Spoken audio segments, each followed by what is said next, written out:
BNP chairperson Begum Khaleda জিয়ার শারীরিক সুস্থতা নিশ্চিত হলেই তার দেশে ফেরার বিষয়ে সিদ্ধান্ত হবে বলে জানিয়েছেন তার ব্যক্তিগত চিকিৎসক ডাক্তার AZM জাহিদ হোসেন।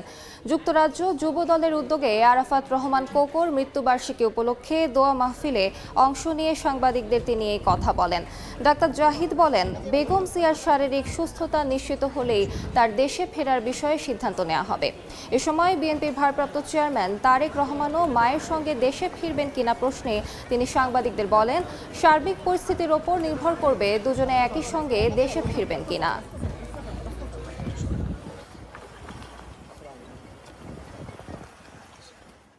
যে ওনার বেশ কিছু পরীক্ষা আমরা করিয়েছি যেগুলো এখানেও সম্ভব হয় নাই, সেগুলো ওনারা করিয়েছেন। সেগুলোর রিপোর্ট কিন্তু কয়েকটা আমরা এখনো আজকেও পাইনি।